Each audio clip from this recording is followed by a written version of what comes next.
Kita siapkan hati kita untuk menerima firman Tuhan, tapi sebelumnya saya mau dorong Anda yang belum subscribe ke channel ini untuk melakukannya.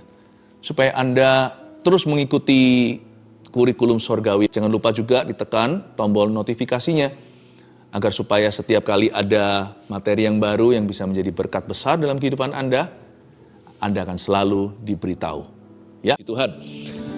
Puji Tuhan, kita hari ini kita akan mendapatkan sebuah renungan edisi episode Natal Saat Teduh Bersama. Tapi nggak apa-apa ya, saya nggak berbicara melulu soal palungan, tapi firman yang berpusatkan pada pengajaran Kristus. Saya mau bawa Anda untuk sungguh-sungguh berdoa, karena menutup tahun ini dan kita menyongsong tahun yang akan datang. Tahun baru ini banyak hal yang belum tentu, belum lagi tahun depan ini tahun penentuan, apalagi bagi bangsa Indonesia. Kita harus banyak berdoa, terjadi banyak pergeseran di segala sektor masyarakat, terjadi banyak perubahan besar. Karena itu kalau kita nggak sungguh-sungguh mengerti doa itu apa, memakai kunci doa, susah untuk jalan dalam kemenangan. Saya mau otak-atik dulu imanmu, dan yang pasti janganlah gampang menyerah kalau kita berdoa. Kalau kita dapat jawaban no atau tidak, itu jangan langsung patah semangat. Nah, karena itu saya kasih judul khotbah saya, renungan singkat ini, doa yang susah ditolak. Saya akan memberikan kepada Anda sebuah skill untuk sembahyang. Bagaimana kita exercise our faith, atau gimana kita itu mengamalkan iman sewaktu kita berdoa meminta sesuatu. Perumpamaan tentang hakim yang tidak benar didapatkan di Lukas 18 ayat 1 sampai 8. Sekali lagi judul tema khotbah hari ini, doa yang susah ditolak. Saya bacakan.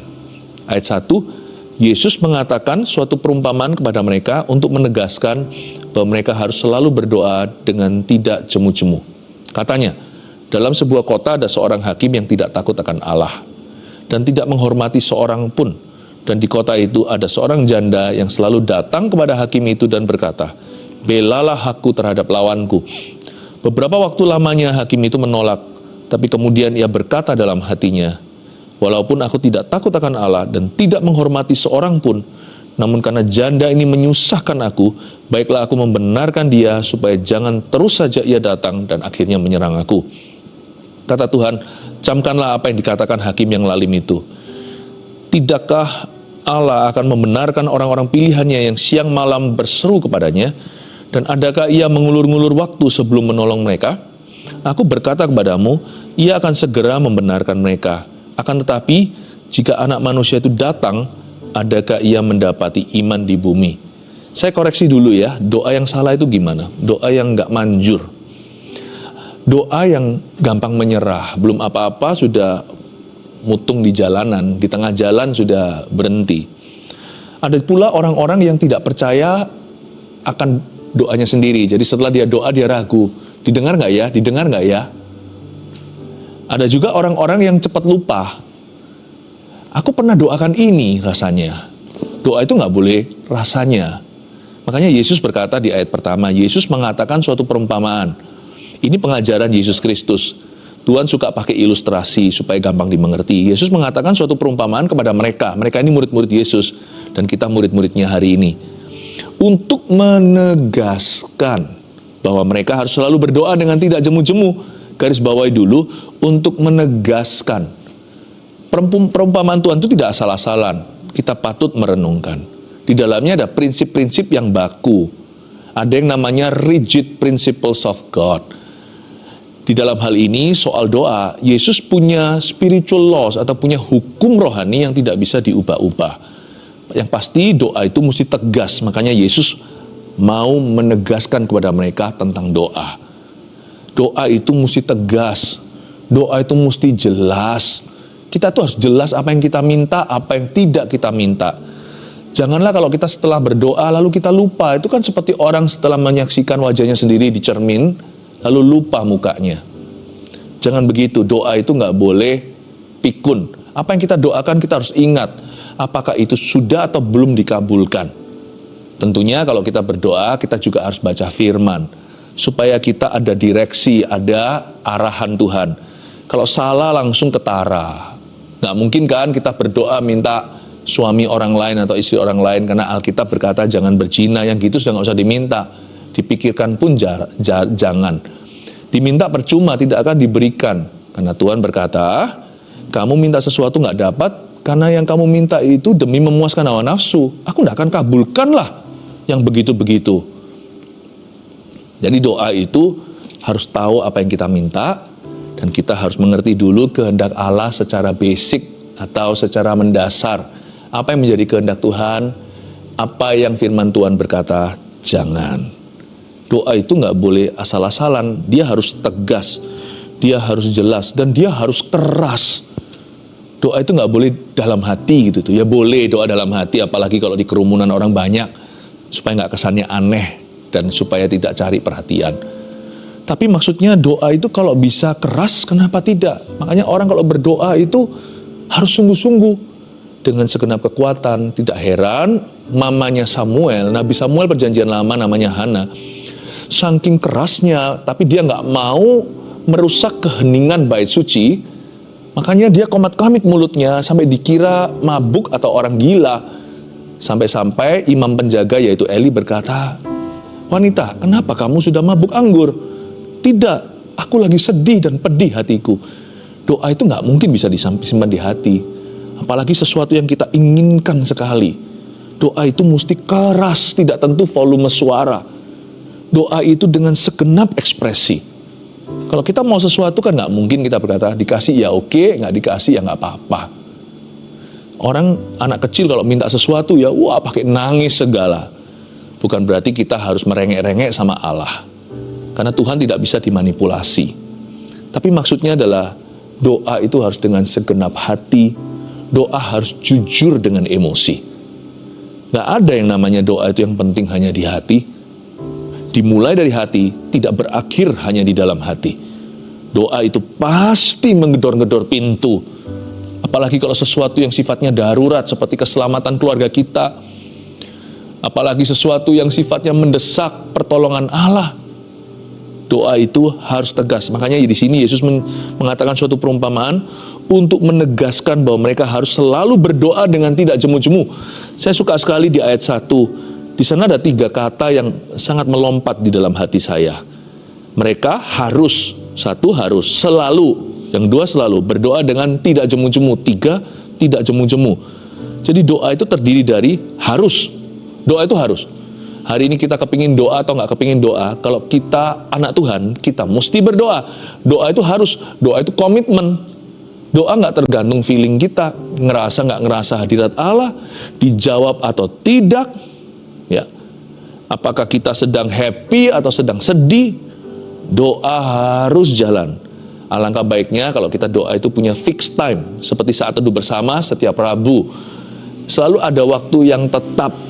Kalau doa saat teduh pribadi juga harus ada janjian, waktu yang sama dengan Tuhan, supaya kita bisa disiplin diri sendiri. Doa bukan hanya harus, doa itu juga harus selalu. Doa nggak bisa begini loh, coba sekali gagal ya sudah.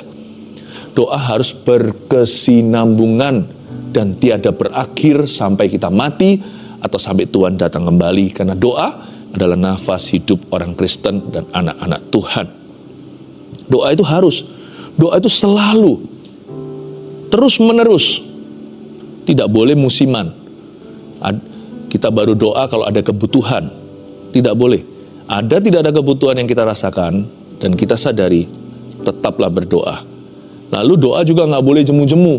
Jadi kalau ngadepi rintangan kita nggak boleh putus asa. Tidak jemu itu, untuk jemukan orang itu harus mengalami sesuatu. Entah nggak dijawab-jawab ya males lah ya. Doa dilarang malas. Doa itu harus terus press on, terus maju, terus menerus. Ayat 2, katanya dalam sebuah kota ada seorang hakim yang tidak takut akan Allah dan tidak menghormati seorang pun. Oke, lakon pertama. Ada seorang hakim dengan deskripsi dia tidak takut akan Allah sama sekali dan juga tidak menghormati seorang pun. Nah itu sudah pastilah. Orang kalau tidak hormat, kalau nggak takut sama Tuhan ya pasti tidak akan mengindahkan manusia. Orang kalau tidak takut akan Allah pasti juga tidak akan menghargai sesama. Udah pasti itu satu paket. Lalu ayat 3 itu ada lakon kedua. Dan di kota itu ada seorang janda. yang selalu datang kepada hakim itu dan berkata, belalah aku terhadap lawanku.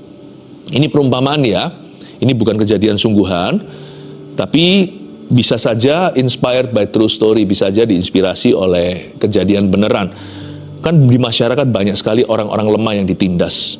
Nah, di zaman Yesus, orang yang paling lemah, strata terendah di dalam masyarakat yang tidak akan dibela haknya itu adalah janda. Lebih parah dari yatim piatu. Karena yatim piatu masih bisa diadopsi, bahkan masih bisa dijual jadi budak, lalu bisa bekerja di rumah orang. Tapi kalau janda di zaman itu, maaf, ini bahasanya apa adanya, dianggap sisanya. Ya, artinya bekas suaminya akan meninggal, dia dulu milik orang. Gak ada orang lagi mau pegang dia. Zaman itu belum ada seperti hari ini, hak asasi manusia, ada sistem welfare, ada yang namanya keadilan sosial. Zaman itu dulu, apalagi Israel dijajah oleh tentara Roma sebagai bangsa jajahan, jangankan janda, jangankan yatim piatu. Orang-orang biasa aja, orang-orang citizen atau warga negara normal aja tidak memperoleh haknya. Seorang janda itu lebih terpuruk dari yatim piatu, karena mereka dianggap bekas siapa. Tidak ada laki-laki yang mau menyunting mereka, tidak ada orang yang memberi lowongan, karena mereka tahu kalau beri lowongan kepada janda itu, mereka susah.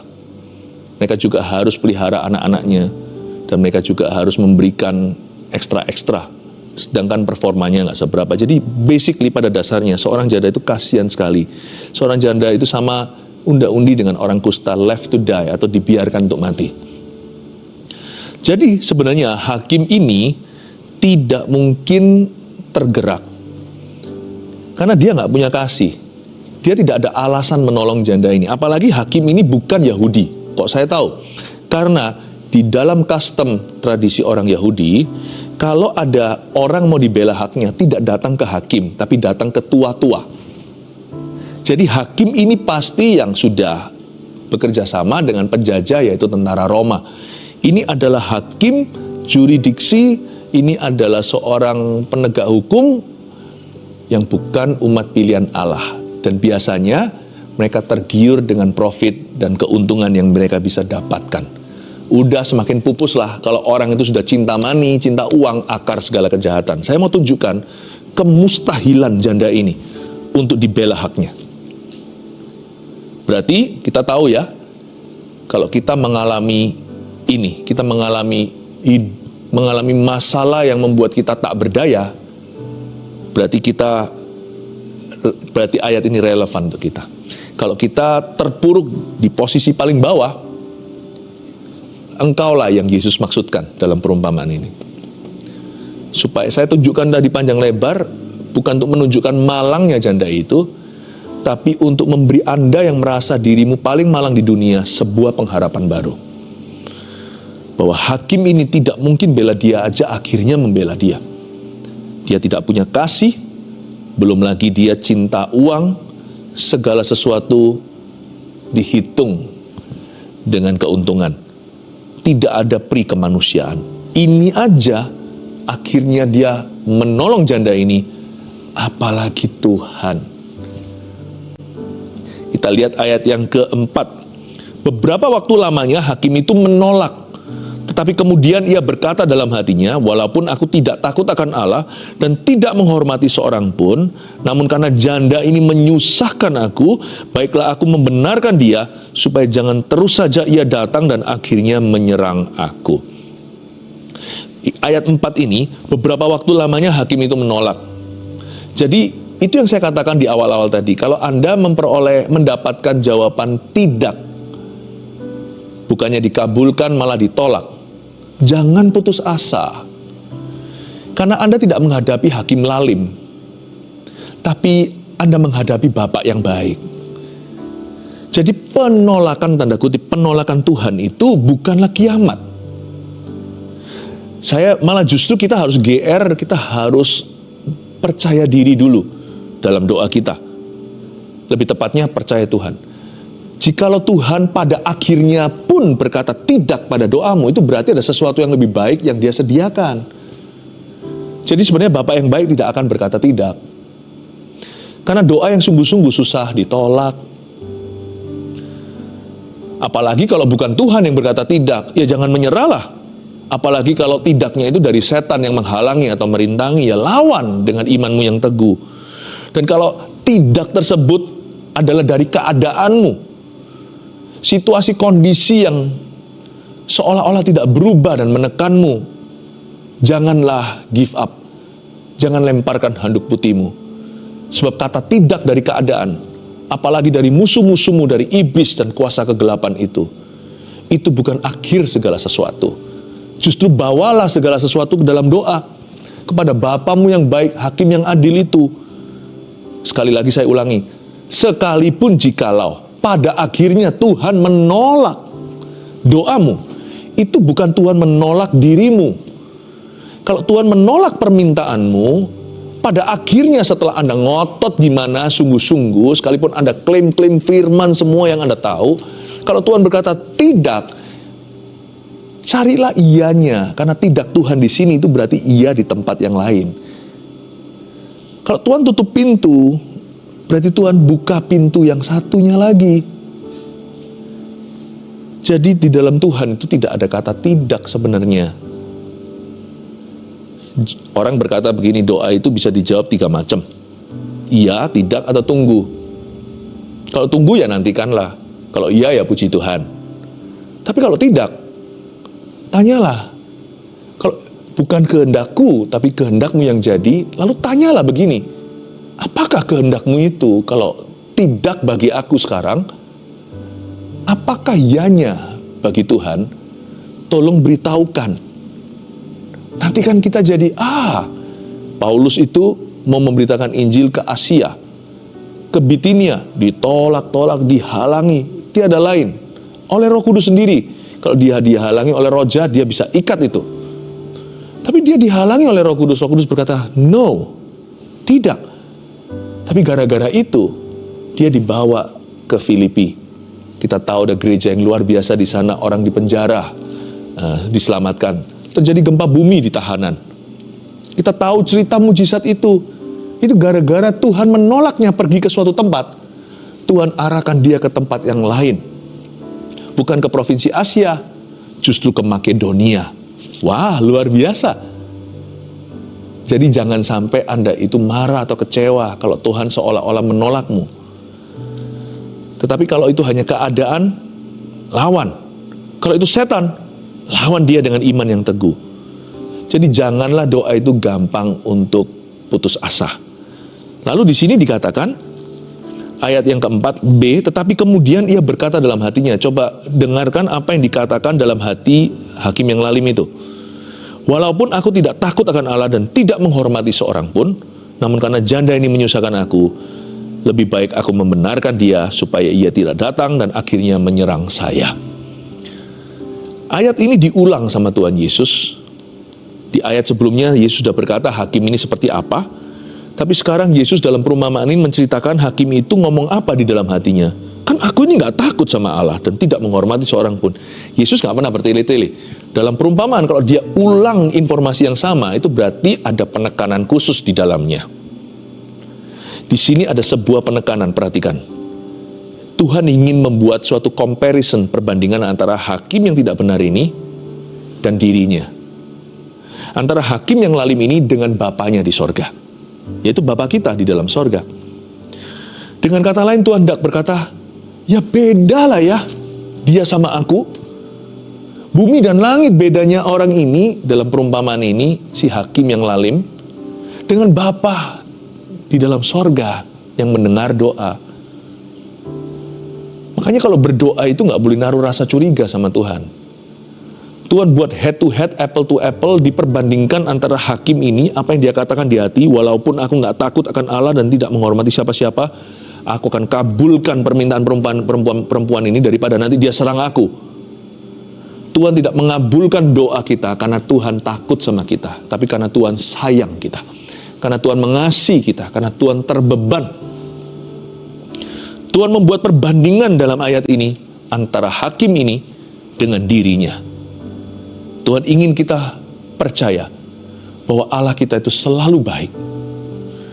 dan bahwa Dia adalah pengabul doa. Kalau hakim ini terpaksa, Tuhan lakukan itu dengan sukarela, dengan senang hati pula.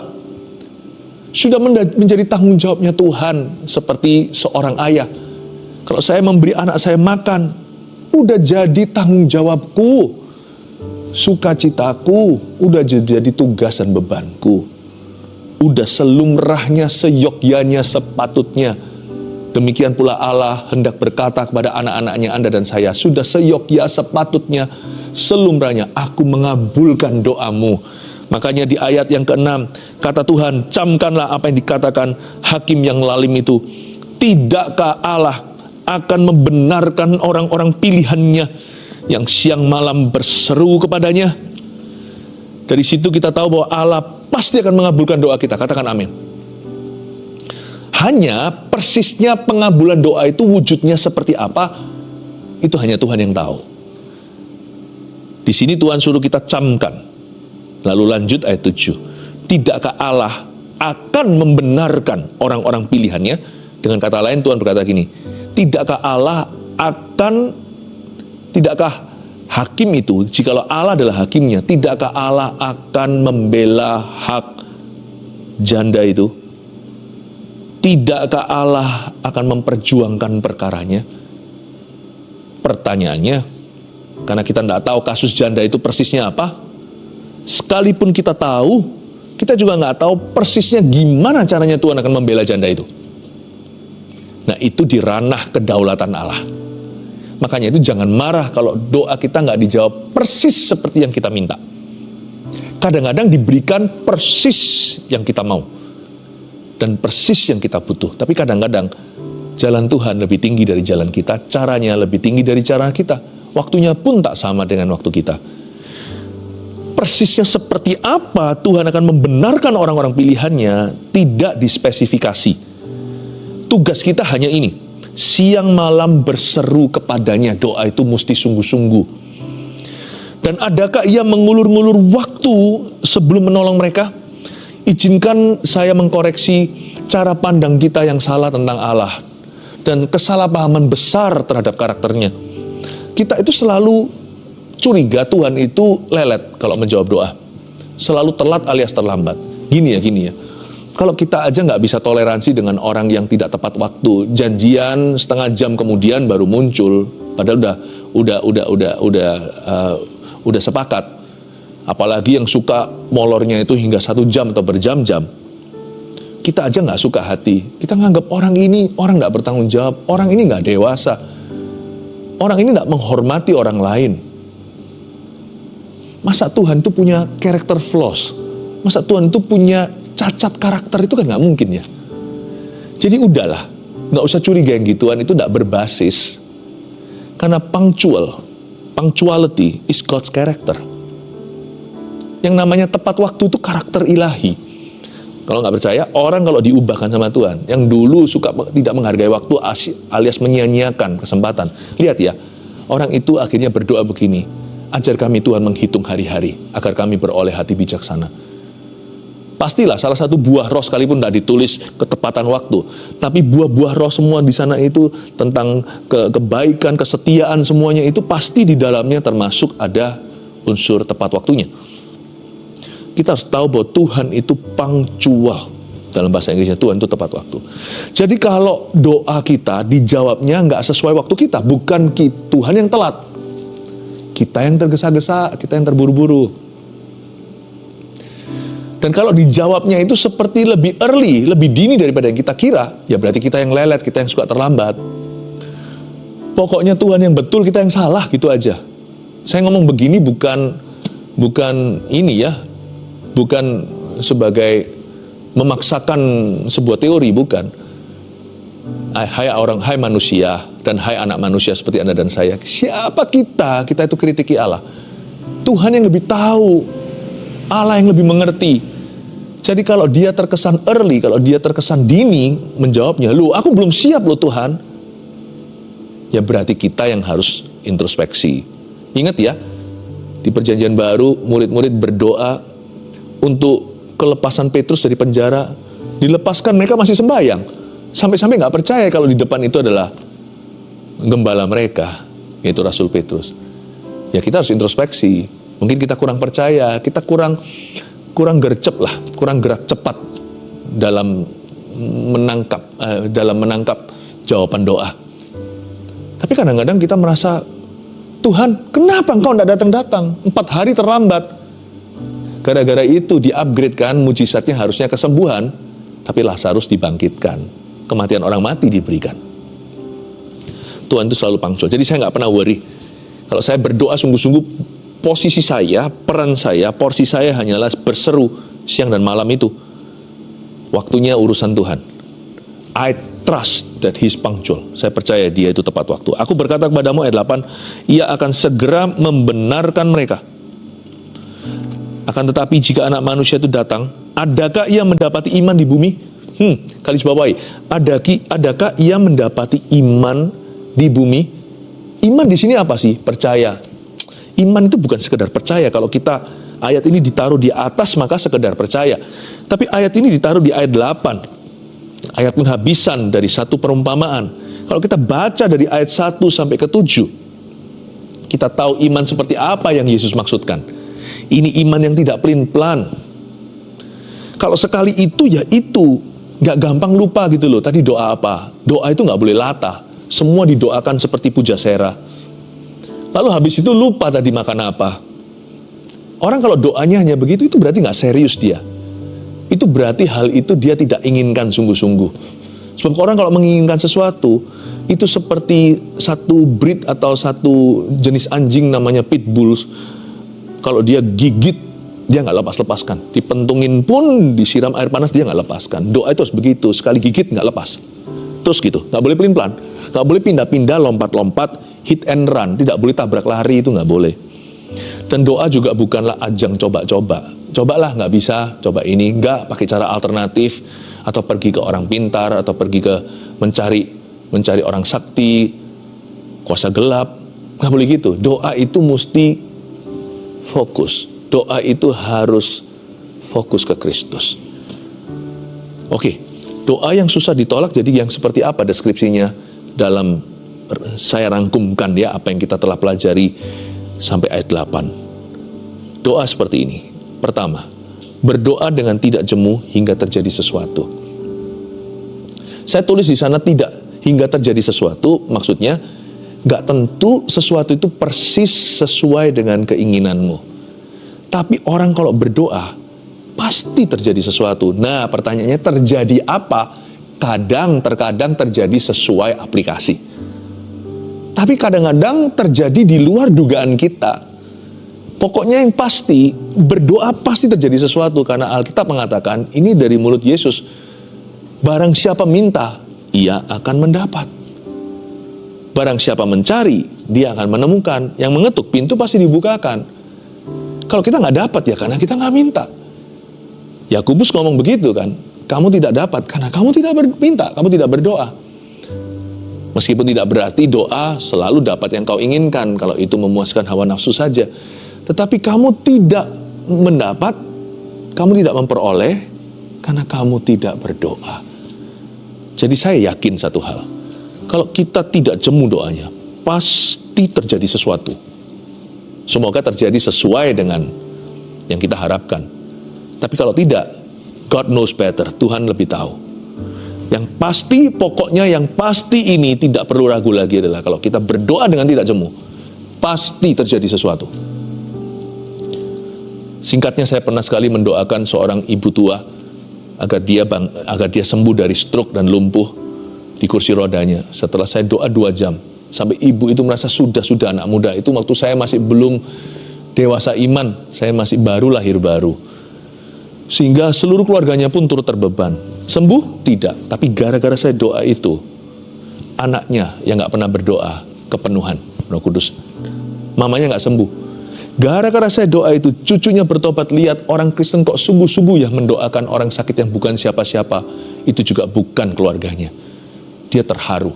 Dan belum lagi, anak ibu yang itu juga satunya, jantungnya minggu depan waktu cek kembali, maka tidak jadi operasi karena tiba-tiba penyumbatannya tiada.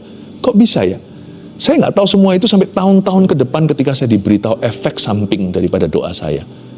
Memang akhirnya ibu itu tidak sembuh sama sekali dan dia berkata, terima kasih, sudah terima kasih kamu pulang ya nak. Saya kecewa. Pikir-pikir lagi, ngapain saya kecewa? Minggu itu saya sangat down.